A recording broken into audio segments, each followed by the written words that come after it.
꿈다운 라디오, 꿈다운 새벽 책방, 오늘도 기분 좋게 시작합니다. 하루라도 빨리 돈이 들어오는 흐름을 만들어라. 돈에 대한 죄악감을 없앤다면 다음에 할 일은 돈이 들어오는 흐름을 만드는 것이다. 창업자에게 중요한 것은 1억 원을 버는 일이 아니다. 중요한 것은 벌어들인 액수가 아니라 돈의 흐름이다. 지난달보다 이번 달 은행 잔고를 늘린다. 매월 잔고가 늘어나는 것을 사수하는 것이다. 단돈 1,000원이라도 좋으니까 돈이 들어오는 흐름을 만들어야 한다. 나가는 흐름보다 들어오는 흐름을 더 많이 만들어야 한다. 하루라도 빨리 만들지 않으면 안 된다. 이토록 돈의 흐름을 중요시하는 이유는 돈이 나가는 흐름을 만들어버리면 그것이 습관이 되어 결국에는 그 흐름을 바꾸기 어렵기 때문이다. 돈의 흐름을 바꾸는 일은 강의 흐름을 바꾸는 일만큼이나 어렵다. 돈이 조금 들어오면 사치를 한다. 그것이 습관이 되면 돈이 나가는 흐름을 만드는 것이기 때문에 걷잡을 수 없이 돈이 빠져나가게 된다. 반대로 돈이 들어오는 흐름을 만들어 두면 어느 시점부터 갑자기 돈이 모이게 된다. 처음에는 찔끔찔끔 들어오던 돈이 어느새 굵직한 흐름이 되어 들어온다. 마치 졸졸 흐르던 샘물이 시냇물이 되고 그 물줄기가 커져서 홍수가 되어 들이치는 느낌이다. 그래서 창업가가 할 일은 졸졸 들어오는 물의 흐름을 소중히 하는 것이다.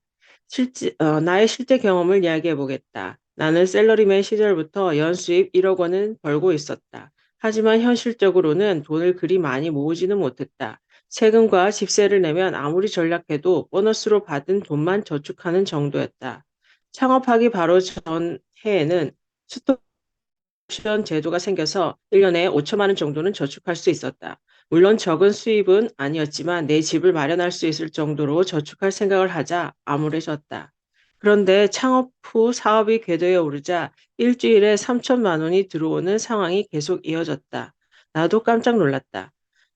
지금까지 1년은 꼬박 걸려야 모을 수 있었던 돈이 1, 2주 만에 모이기 시작했다. 전에는 1,000만 원을 벌기 위해 2개월 동안 필사적으로 일했는데 지금은 나도 모르는 사이에 은행 잔고가 불어나 있었다. 예전에는 1,000만 원이라는 소리만 들어도 대단하다고 감탄했는데 지금은 자릿수가 바뀌지 않으면 가슴이 쿵쾅거릴 정도의 큰 감동이 없다.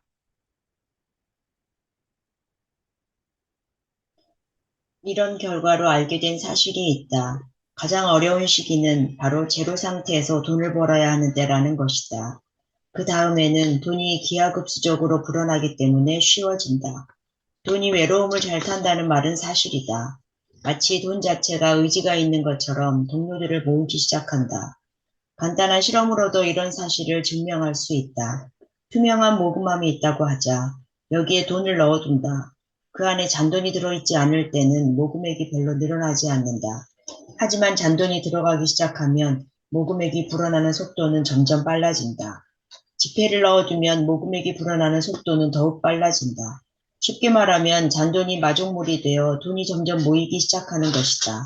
성공한 사람들은 말해주지 않겠지만 나는 아직 진정한 성공을 이루지 못한 부자에 불과할 뿐이니 중요한 사실을 말해주겠다. 돈은 사람을 가리지 않는다. 능력이나 인격의 좋고 나쁨에 따라 돈이 모이는 것도 아니다. 단지 돈이 돈을 부를 뿐이다. 억만장자라는 이유만으로 신뢰받는 사람이 있는데 이는 매우 위험하다. 돈이 많은 것과 인격은 전혀 일치하지 않기 때문이다. 또한 현재 돈을 가지고 있는 것과 계속 돈을 가질 수 있느냐 하는 것도 별개의 문제다. 세상에는 몇 년마다 거액의 사기 사건이 일어난다. 사기꾼이라고 해도 그에게 돈이 모이기 시작하면 모이는 대로 불어난다. 세상에 도움되는 일을 하다 보면 돈은 나중에 따라온다. 라고 생각하는 사람에게 돈은 인연이 멀고 사기꾼에게는 엄청난 돈이 몰린다. 저 사람은 좋은 사람, 저 사람은 나쁜 사람이라고 돈으로 사람을 판단할 수는 없다. 돈은 돈이 있는 곳으로 모인다. 이것이 돈의 습성이다. 은행 입장에서도 돈은 돈일 뿐이다. 통장에 이것은 좋은 돈, 이것은 나쁜 돈으로 기재되지 않는다. 좋은 돈, 나쁜 돈에 따른 금리 우대도 없다. 이것이 냉혹한 현실이다. 돈에게 미움받지 않는 돈 사용법. 돈은 돈이 있는 곳으로 모인다. 이런 단순한 사실을 전제로 하면 부자가 되는 방법은 쉽고 간단해진다. 반드시 매월 현금이 불어나도록 돈의 흐름을 만들면 된다. 이를 어렵게 말하면 캐시플로우 경영이라고 한다. 이 단어를 들어본 적은 있어도 그 본질을 제대로 알고 있는 사람은 많지 않을 것이다. 일반적으로 캐시플로우 경영에서는 결산서를 근거로 캐시플로우 계산서를 작성한 후 회사의 현재 가치가 얼마인지 계산하는 것을 중요하게 여긴다. 그렇지만 이는 재무지식이지 지혜는 아니다. 계산서 이면에 숨어 있는 돈의 습성을 모르기 때문에 근본적인 잘못을 저지르게 된다. 예를 들어 장괴가 많은 경영자는 잠시 흑자를 낸다 싶으면 앞으로도 흑자 내는 상황이 계속될 것이라고 생각하고 돈을 빌려 사옥을 짓는다. 그러면 모처럼 돈이 들어오는 흐름이 생겼는데 나가는 흐름을 만들어 버리는 꼴이 된다. 그 결과 자신도 모르는 사이에 돈이 자꾸 빠져나간다. 지금은 사라진 일본 장기 신용은행이 호화스러운 자사 빌딩을 세우고 몇 년 뒤에 문을 닫은 사실을 봐도 알 수 있다.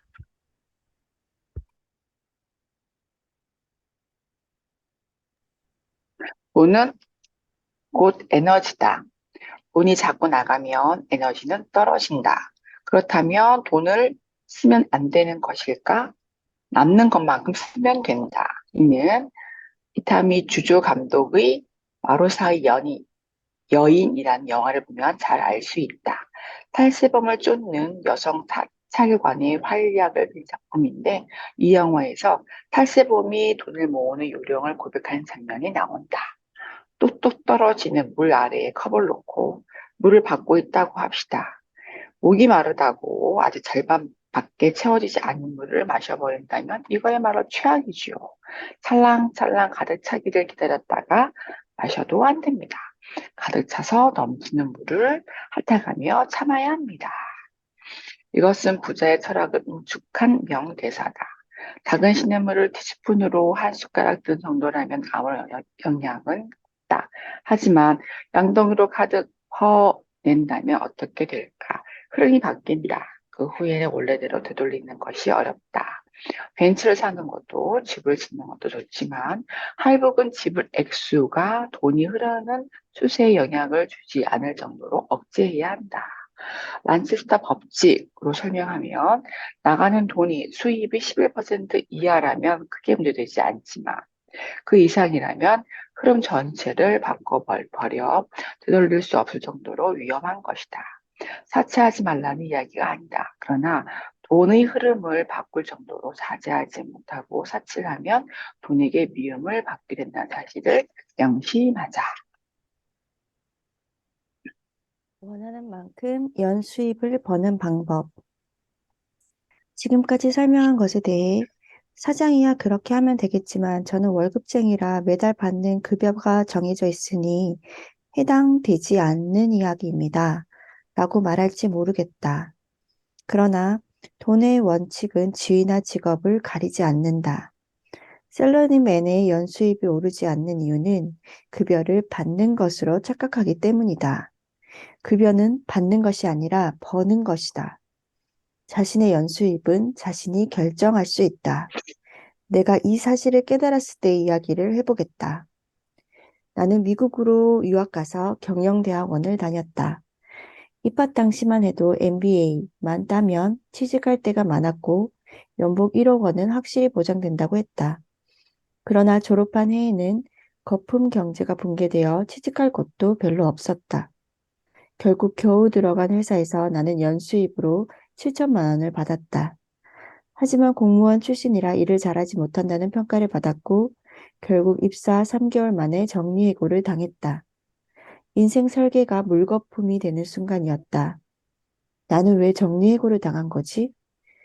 낙담해서 아무 생각도 할 수 없었다. 너무 힘들고 고통스러웠다. 그러던 어느 날 서점에 들렀는데 책꽂이에 꽂혀있는 한 권의 책에 눈이 갔다. 머피의 성공 법칙이라는 책이었다. 나는 그때까지만 해도 성공 법칙에 대해 그리 믿음이 가지 않았다. 그러나 그 책을 읽고 충격을 받았다. 책의 내용은 나에게 해당하는 이야기들로 가득했다. 책의 내용을 한마디로 요약하면 잠재의식의 힘은 대단하다는 것이었다. 잠재의식에 각인되는 것은 자동으로 일어나고야 만다는 이야기였다. 아, 그렇구나. 내가 정리해고를 당한 이유는 나이도 어렸지만 회사에서 정리해고를 한다면 내가 첫 번째일지도 모른다는 불안한 생각을 하고 있었기 때문이야. 맞아. 불안하게 생각했던 일이 단지 현실이 되었을 뿐이야. 앞에서도 이야기했지만 정리해고를 당한 일은 내 스스로가 결정한 것이라는 사실을 깨달았다. 그 무렵 나는 다시 취직할 곳을 찾기 위해 몇몇 회사의 면접을 보고 있었다. 채용 공고를 보면 직종 구분 없이 연수입이 대체로 5천만 원 아니면 7천만 원 정도였다. 내가 생각하는 대로 이루어진다면 연수입 1억 원을 받는다고 정하는 게 좋겠다고 생각했다. 그래서 나는 연수입 1억 원이라고 적은 종이를 양복 주머니에 넣고 다녔다. 나의 잠재의식에 1억 원을 각인시키기 위해서였다.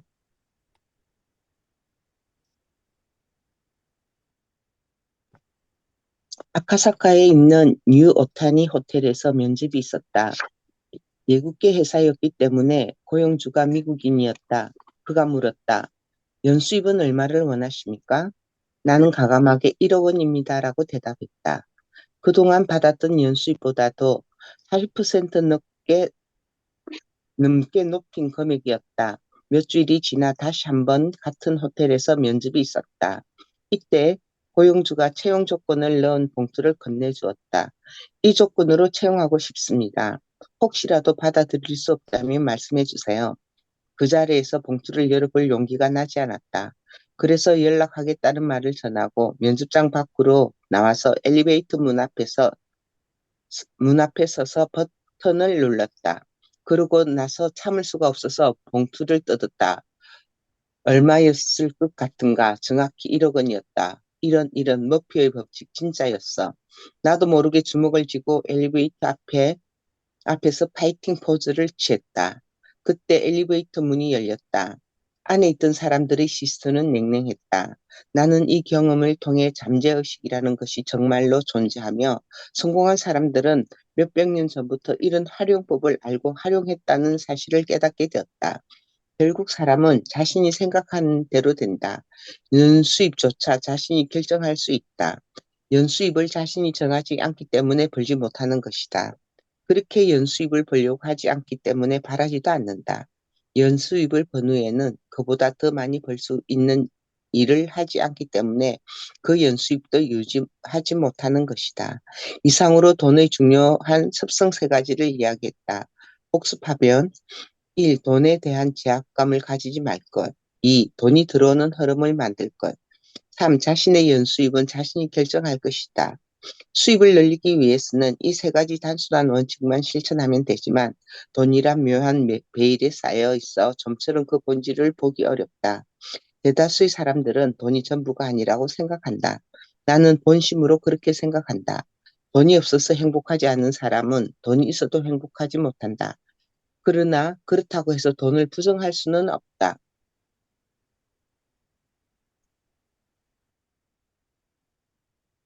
부자가 된 후 알게 된 사실은 결국 돈이 있어 행복하다고 느끼게 되는 경우는 아주 사소한 일들을 할 때였다는 점이다.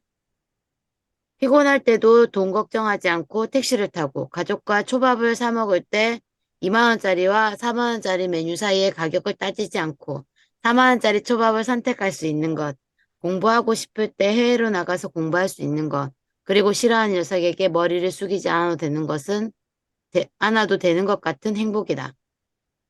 그리고 돈이 있으면 자유가 생긴다. 이 자유는 그 무엇으로도 대신하기 어렵다.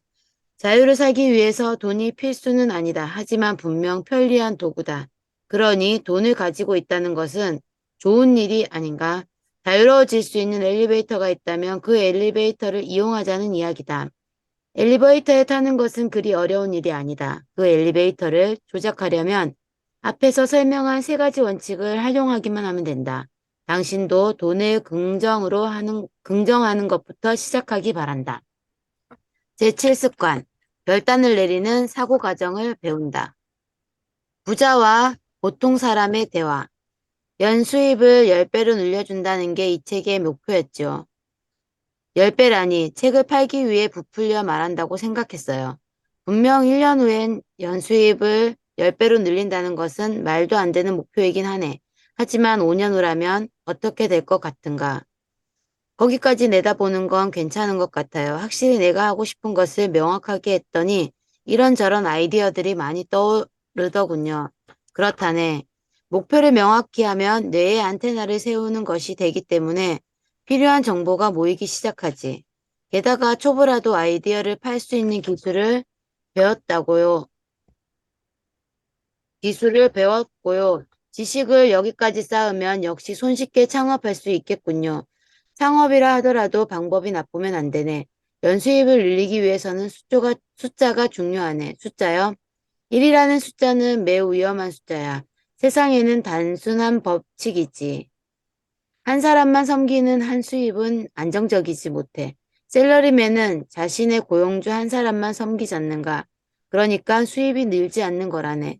세일즈맨은 많은 고객을 섬기거든. 그래서 우수한 세일즈맨은 수입이 많아지기 마련이지.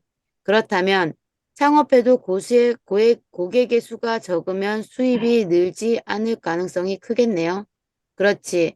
몇 안 되는 거래처에 부탁하는 이를테면 하청 말이야. 그러면 안정적이지도 않고 수입도 낮다네. 그래서야 월급쟁이 시절과 다를 게 없다네. 지금까지 상사 눈치만 봤는데 이제는 고객의 눈치를 봐야 하는 상황으로 바뀌었을 뿐이니까.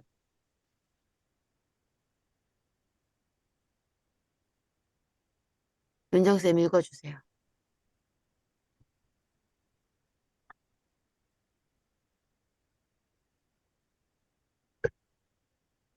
돌아가가지고.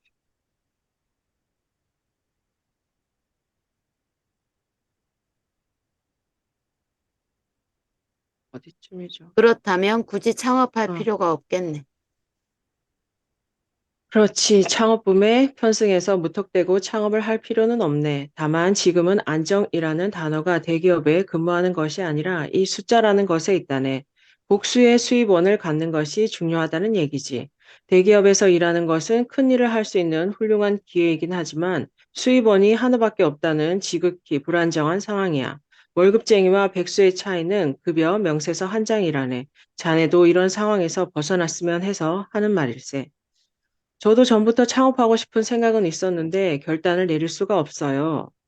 실제로 창업하겠다고 말은 하면서 5년이고 10년이고 하지 않은 사람들이 많지. 창업할 수 있는 사람과 하지 못하는 사람의 차이를 뭐라고 생각하세요? 역시 결단력일까요? 그 결단이라는 게 또 환상이라네. 결단을 내리지 않으면 안 된다고 생각하는가?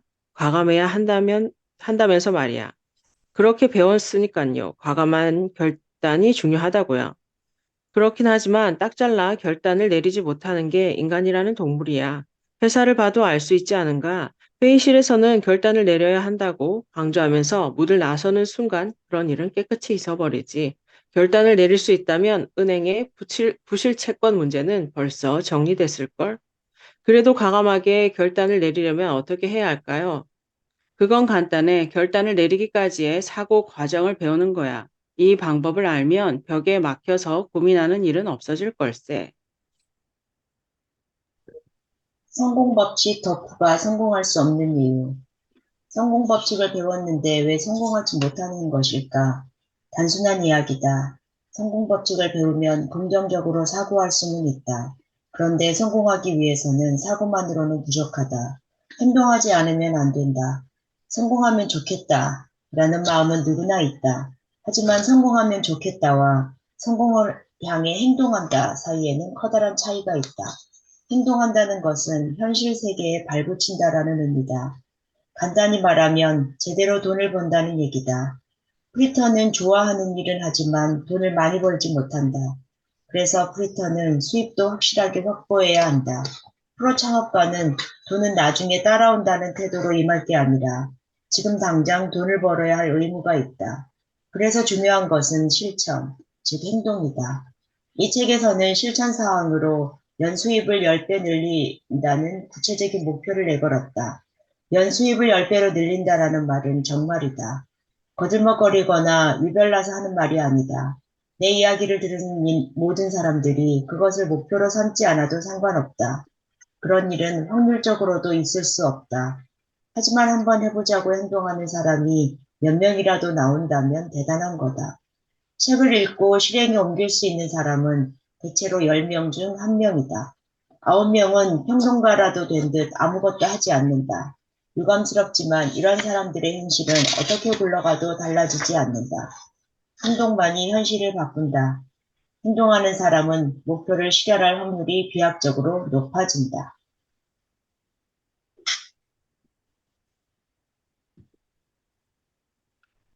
이 책이 10만 부 팔렸다고 하자. 그러면 그 중에 10%, 많이 잡아 1만 명 이상이 행동으로 옮겨 수입을 늘려가기 시작한다.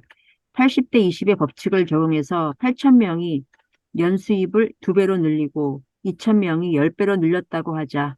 현재 연수입 평균이 5천만 원이라고 하면 적어도 1조 3천억 원의 경제 효과가 있다. 수입이 1조 3천억이 늘었다는 것은 적어도 2배 이상의 매출을 올린 셈이니까 그에 따른 경제 효과는 3조 원에 이르게 될 것이다.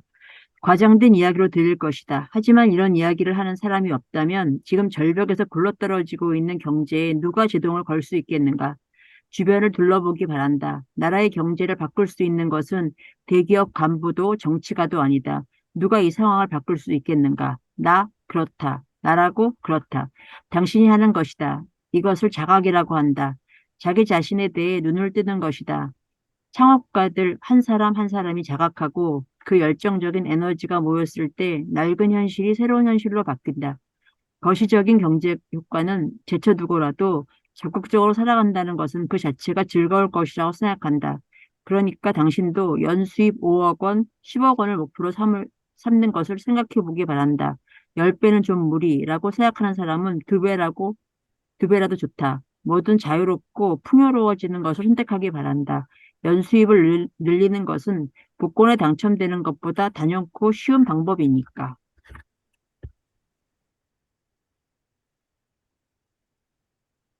현재의 좋은 면과 미래의 나쁜 면 사이에서 연수입을 10배로 늘리는 것은 연수입 5천만 원을 5억 원으로 늘린다는 뜻이다. 이 수입은 한 번으로 끝나지 않고 지속되도록 노력해야 한다. 이 경우 생각할 수 있는 선택지는 두 가지뿐이다. 창업가로서 나설 것인가 아니면 권총을 들고 은행으로 갈 것인가. 답은 이미 알고 있다. 창업가로 사는 것이다. 그런데 선뜻 결단을 내리지 못한다. 거기에는 이유가 있다. 결단을 내릴 경우 일반적으로 현실에서 미래를 향해 과감한 행동을 취할 것을 강요받는다.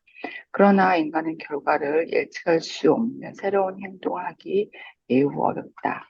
안전지대를 벗어나기가 두렵다. 왜냐하면 우리 마음의 구조가 그림과 같기 때문이다. 현재는 좋은 면과 나쁜 면이 있다. 미래에도 좋은 면과 나쁜 면이 있다. 이렇게 네 가지 영역이 있음에도 불구하고 대다수 사람들은 현재의 나쁜 면에서 미래의 좋은 면으로 바로 이동하는 경우만 생각한다. 왼쪽 아래에서 오른쪽 위로 이동하는 것을 결단이라고 스스로 압박한다. 그러면 현재의 좋은 면은 모두 버려야 하고 미래 나쁜 면에서 오는 불안은 따지지 못한다. 현재의 좋은 면과 미래의 나쁜 면이 자신을 붙잡고 붙들고 말리니까 이러지도 저러지도 못하면서 앞으로 나가지 못한다. 나아가다가 벽에 막히는 근본 원인이기 때문이다. 예를 들어 당신이 회사에 나와 독립하려고 한다고 치자. 이런 새로운 행동을 할 경우 반드시 그에 반대하는 의견이 나온다. 미래의 좋은 면은 창업에서 성공할 경우 연수입이 청정부지로 늘어나고 시간도 자유롭게 사용할 수 있다는 것이다. 반대로 미래 나쁜 면은 당분간 수입이 줄어들거나 없어서 어려워지고 실패할지도 모른다는 불안에 휩싸인다는 것이다. 이처럼 서로 상반된 감정이 진자처럼 이리저리 왔다 갔다 할 것이다. 그래서 사고 정지 상태가 되고 만다.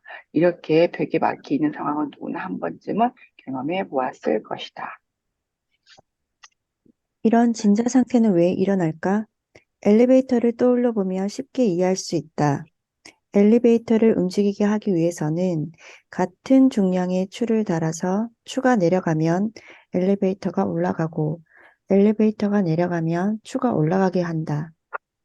팔 근육도 위쪽 근육이 수축하면 아래쪽 근육은 이완되고 아래쪽 근육이 수축하면 위쪽 근육이 이완된다. 인간의 마음도 이와 같은 구조로 되어 있다. 인간이 어떤 일을 결정하는 경우에는 추진하는 입장과 그와 맞서는 입장이 반드시 생기게 된다. 이런 구조로 되어 있기 때문에 인간은 양쪽 입장을 모두 고려한 다음 이성적인 결정을 할 수 있는 것이다.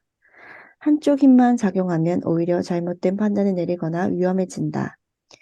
예를 들어 슈퍼맨처럼 날 수 있으면 좋겠다 라고 생각한 순간 빌딩에서 뛰어내리는 빠른 결정을 한다면 목숨이 몇 개라도 부족할 것이다. 그래서 우리가 결단을 내릴 때는 언제나 이율배반적인 감정이 생겨서 마음이 진자 상태가 되는 것이다. 이러한 이율배반적인 감정을 분별하여 결단을 내리지 못하면 벽에 막혀 나아가지 못하고 진자 상태인 채로 5년이고 10년이고 세월만 보내게 된다. 이러한 감정의 자연스러운 작용이 있음에도 불구하고 전형적인 자기계발 세미나에 가보면 긍정적으로 사고하라, 과감하게 결단을 내려라 하며 현재 처한 상황을 부정하도록 유도한다. 그러면 일시적으로 그래 해보는 거야 하며 의욕이 생기지만 세미나 참가 후 3일만 지나도 그런 열의는 식어버리고 도로함이 타불이 된다. 그래서 긍정적인 사고를 유지하기 위해 세미나 중독이 되기도 한다. 결국 결단을 내릴 때는 진자 상태를 인식하고 막다른 골목에서 스스로 타개해 나가는 사고 과정을 배우는 것이 무엇보다도 중요하다. 결단을 내리는 시나리오를 만드는 과정. 진자 상태를 해결하고 앞으로 나아가기 위해서는 어떻게 하면 좋을까? 당신이 과거에 결단을 내렸던 경험을 떠올려 보면 알 수 있다. 결단을 내리는 것이 주위 사람들에게 딱 잘라서 재빨리 결론을 내리고 행동하는 것처럼 보이지만 그 이면에는 수백만 가지의 면밀한 사고 과정이 있다. 사실은 결단을 내리기 위해 실현하고 싶은 상황에 이르기까지의 시나리오를 짜고 있는 것이다. 요컨대 현재의 좋은 면을 최대한 남겨두고 동시에 미래의 나쁜 면을 최소화하고 미래의 좋은 면을 수확하는 방법을 모색하는 것이다. 그 예로 내가 창업하겠다고 결단했을 때의 사고 과정을 이야기해 보려 한다. 나는 내 집을 짓고 싶다는 소망이 있었다. 그런데 주택 융자금을 30년 동안이나 갚아야 하는 인생은 변덕스러운 내 성격을 생각하면 가장 나쁜 선택이다. 그래서 창업해서 어떻게든 돈을 벌고 싶었다. 소망을 이루겠다는 결단을 내렸을 때 내 머릿속에는 다음의 4가지 감정이 생겼다. 1. 미래의 좋은 면에 대한 감정. 창업해서 수입이 많아지고 집을 살 수 있다면 가족이 기뻐할 거야. 2. 미래의 나쁜 면에 대한 감정. 지금은 전대미문의 불황이라는데 이런 불황 속에서 창업을 한다는 건 마치 폭풍우 속으로 뛰어들어가는 것과 같지 않을까? 3. 현재의 좋은 면에 대한 감정. 샐러리맨으로 1억 원 이상의 수입은 되니까 지금 굳이 무리하지 않아도 되는 것이 아닐까? 4. 현재의 나쁜 면에 대한 감정. 지금 일은 점점 힘들어질 거야. 월급이 많아지면 정리해고 위험도 더 커지는 법이지. 평생 불안해하면서 회사 생활을 해야 할지도 몰라. 먼저 앞의 4가지 감정을 객관적으로 인식한다. 그 다음 각각의 감정에 대한 대응 방법을 모색한다. 지금 돌이켜보면 당시 내 머릿속에 떠들던 질문들과 대답은 다음과 같았다. 현재의 좋은 면은 어떻게 유지할 것인가? 아직 이 회사에서 못다한 일이 남아있다. 그 일을 꼼꼼히 처리하면 다음 일을 하는데 도움이 될 것이다. 그렇다면 다이렉트 마케팅을 철저히 파악하는 것이 좋겠다. 그러면 다음 일을 순조롭게 시작할 수 있을 것이다. 미래의 나쁜 면은 어떻게 회피할 것인가? 지금 퇴직한다면 회사 사정 때문이니 규정보다 많은 퇴직금이 나올지도 모른다. 좋아, 인사팀에 문의해보자. 미래의 좋은 면은 어떻게 최적화할 것인가? 하기 싫은 일은 절대로 하지 말자. 그러기 위해서는 절대로 실패할 수 없는 비즈니스 모델로 창업해야 한다. 자금 3천만 원을 투자하고 이 돈을 다 쓰면 즉시 그만두자. 이렇게 궁리하면서 현재의 나쁜 면과 미래의 좋은 면 사이에서 양자택일하는 결단이 아니라 제3의 길을 모색한다. 네 가지 감정에 대해 전체 균형을 잡는 것이다. 제일 먼저 어느 것부터 시작하고 그 다음에 무엇을 할지에 대한 시나리오를 짠 후에야 비로소 행동으로 옮길 수 있다. 결단을 내리기 위해 이러한 사고 과정이 필요하다고 하면 다음에 세 가지 반론이 있을 수 있다. 첫째, 현재의 좋은 면을 유지하려고 하니까 좀처럼 결단을 내리지 못하는 것 아닌가? 그런 생각을 깨끗이 버려야 성공하는 것 아닐까?이다. 결단력이 있는 사람은 미련 없이 결단을 내리는 것처럼 보인다. 그러나 겉으로만 그렇게 보일 뿐이다. 스즈키 이치로나 노무 히데오 같은 야구 선수들도 일본에 있었다면 편하게 지낼 수 있었을 것이다.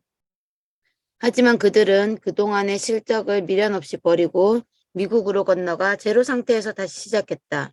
선뜻 결단을 내린 것처럼 보이지만 그들은 여러 가지 문제들에 대해 항상 고민했을 것이다. 앞서 말한 네 가지 감정에 대해 스스로 균형을 잡으며 승산이 있다고 여겼기 때문에 결단을 내렸을 것이다. 결단력 있는 사람은 무의식적으로 이 균형을 잡을 줄 아는 사람이라고 해도 좋다. 둘째, 좋은 면과 나쁜 면을 저울질한다는 것은 이해타산적으로 사는 것이 아닌가 하는 반론이다. 하고 싶은 일을 확실하게 파악하지 못한 채 손익계산만 하면서 사는 사람은 지금 다니고 있는 회사 좋은 면만 챙기면 된다고 착각하는 경우가 있다. 내가 보기에 그런 사람은 창업해도 실패할 확률이 높다. 하지만 하고 싶은 일이 명확한 사람은 다음 단계로 나아가기 위해 지금 하는 일에 진지하게 임하며 모든 열정을 불태운다.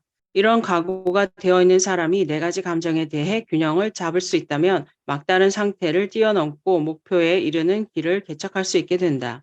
셋째, 애초에 시나리오를 짜지 못해서 곤란한 것 아닌가라는 반론이다. 시나리오를 짜지 못하는 이유는 명확하다. 지금까지의 질문이 좋지 않아서 답이 나오지 않았기 때문이다. 적절한 질문을 하지 못하면 적절한 답도 얻을 수 없다. 창업할 것인가 아니면 지금 하는 일을 계속할 것인가 라는 양자택일을 요구하는 질문만 하면 당연히 답이 나오지 않는다. 일단 긴장을 풀고 마음을 편안히 한다. 그리고 감정의 흔들림을 객관적으로 인식한다. 나는 어디와 어디 사이에서 흔들리고 있는가? 현재의 좋은 면을 유지하면서 미래의 좋은 면도 얻으려면 어떻게 해야 하는가? 미래의 나쁜 면을 피하기 위해서는 어떻게 하면 좋은가? 이처럼 자신이 느끼는 감정을 나눠서 질문하면 시나리오를 짤 수 있다. 두 마리 토끼를 잡으려다 둘 다 놓친다라는 속담이 있지만 그런 일은 시나리오가 없는 경우에 일어난다. 시나리오란 결국 순서를 말한다. 먼저 무엇을 하고 그 다음에 무엇을 할 것인가.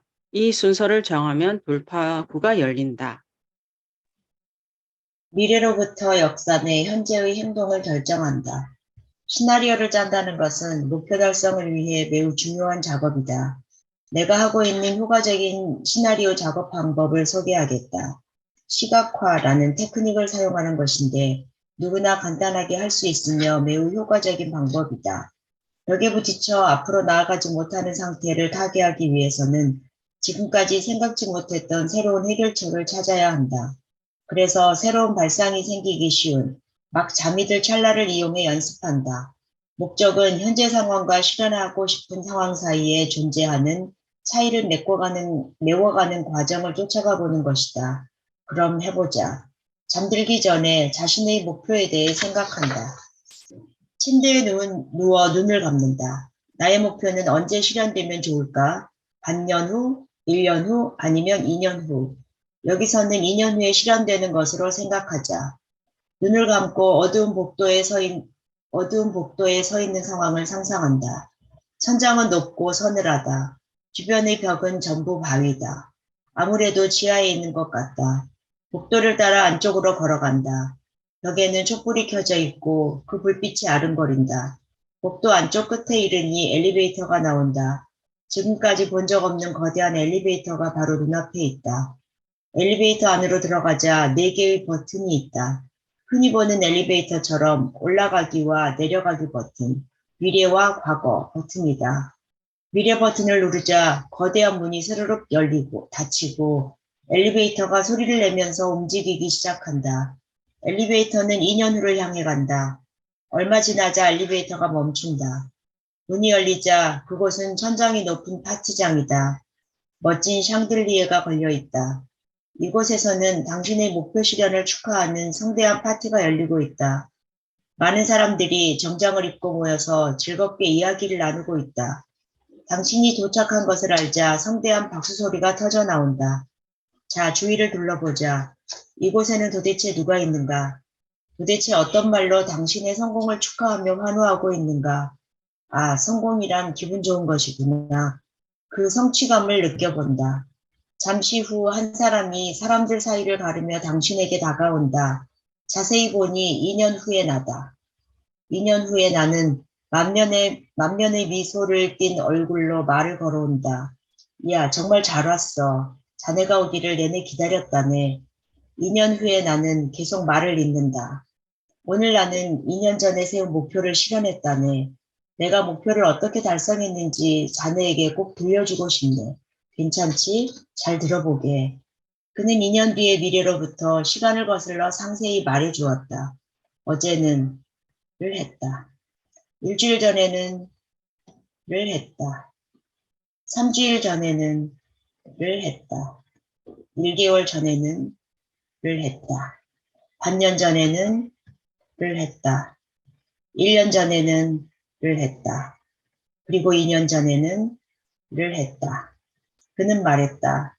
그래, 바로 2년 전 오늘 나는 어떤 결정을 했다네. 목표를 향해 나아갈 것을 선택했던 거지. 그것은 작은 한 걸음부터 시작되었다네.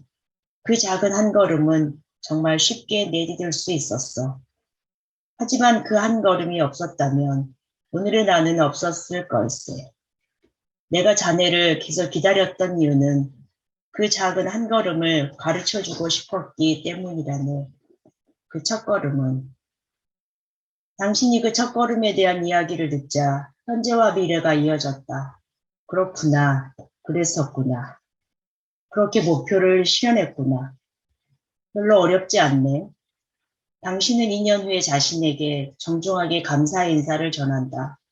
고맙네. 정말 고마워. 당신은 다시 엘리베이터로 돌아간다. 현재 버튼을 누른다.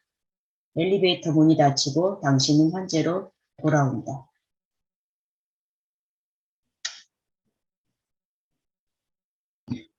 이상과 같이 스토리를 활용해 발상을 넓히고 행동으로 옮겨야 할 단계와 나아가야 할 과정 등을 명확히 해두는 것이다.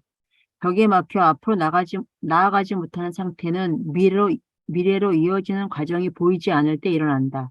따라서 미래로부터 역산해 현재 행동을 결정하면 벽에 막히는 상황을 제거할 수 있다. 이런 연습을 하다 보면 행동력이 따르는 시나리오를 짤 수 있게 된다. 행동은 머리에 그려진 이미지에서 나오기 때문이다. 반대로 말하면 머릿속에 이미지가 없는 것은 실행으로 옮길 수가 없다. 중요한 것은 연습으로 얻어진 어떤 작은 단계라도 좋으니 첫걸음을 내딛는 행동이다. 첫걸음을 떼면 그 반동으로 두 번째 걸음은 쉬워진다. 그리고 세 번째 걸음은 훨씬 더 쉽다. 이와 같이 시나리오 짜는 것을 습관화하면 목표를 달성하기 위한 길은 하나가 아니라는 사실을 깨닫게 될 것이다. 당신이 성공에 이르기 위한 길은 무한히 활짝 열려 있다. 네, 감사합니다. 저희 여기까지 하도록 하겠습니다. 오늘은 제가 사진 찍도록 할게요. 사진 찍겠습니다. 나와주세요. 자, 찍겠습니다. 하나, 둘, 셋. 네, 찍었습니다. 감사합니다. 오늘도 행복한 하루 보내세요. 감사합니다.